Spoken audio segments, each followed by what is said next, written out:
Надвор пред зградата на Државната изборна комисија Александар Динев на температури нади под нулата и илјадници граѓани се пред зградата на Државната комисија. Александар, што се случува надвор? Така Ивона, уште од пладне за кога беше првично најавено продолжението на работата на седницата на ДИК, која беше ноќеска околу 3 часот, после 3 часот прекината, голем број на граѓани почнаа да се собираат овде пред просториите во зградата каде е сместена Државната изборна комисија. Тие велат дека се дојдени во одбрана на изборните резултати, во одбрана на над 455.000 гласови и бараат да се почитува волјата на мнозинството граѓани. Како што може да забележиме, се поголем број на граѓани доаѓаат и се собираат овде пред просториите на Државната изборна комисија. Постојано се менуваат говорници на бината која е поставена пред зградата во која е сместена Државната изборна комисија. Целта на овие луѓе кои се собрани и се собираат во се поголем број е, како што велат, да не дозволат изборен фалсификат. Иако, како што рече, температурата е некаде околу 0 степени, тоа не ги предомислува и со часови, како што велат, да останат и да го чекаат крајниот исход и да не дозволат да се фалсификува волјата на мнозинството од избирачите, односно да ги одбранат, како што велат, тие 455.000 гласови.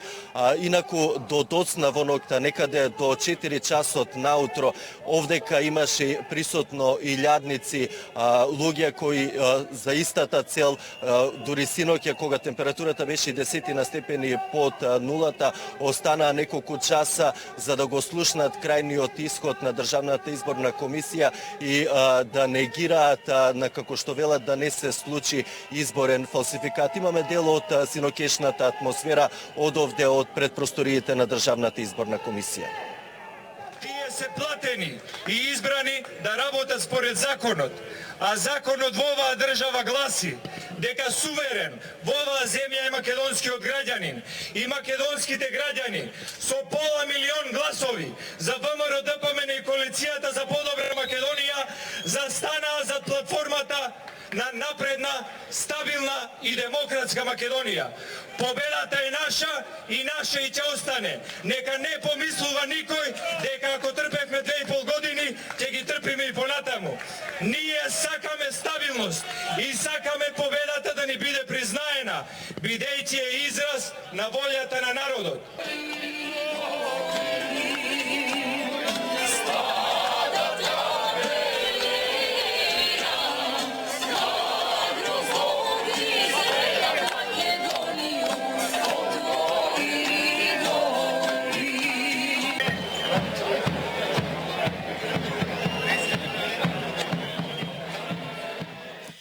Александар, на овие навистина ниски температури, дали може да подсетиме за карактерот на овој собир на граѓаните пред Државната изборна комисија, дека станува збор за мирен собир и протест на граѓаните?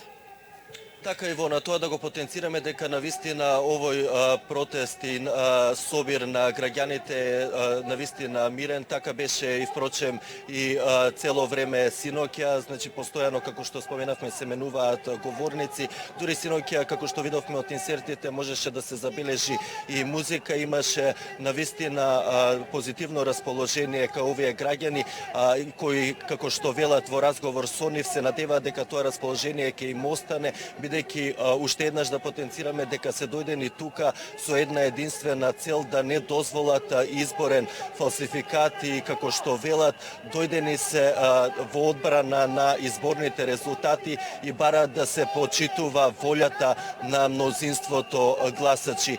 Иако температурата е некаде околу нулата, па можеби сега и под нулата, бројот на луѓе постојано се зголемува. Овдека има луѓе, речиси од од цела Македонија велат дека ќе останат се додека Државната изборна комисија не стави крај на разгледувањето на приговорите поднесени од Социјалдемократскиот сојуз, бидејќи вчера се разгледуваа приговорите од БЕСА, а исто така и дежурната екипа на СИТЕЛ ќе остане надвор пред зградата во која е сместена Државната изборна комисија. Цело време ќе ја следиме атмосферата и да се надеваме дека и во текот на вечерта атмосферата ќе биде мирна како што е сега.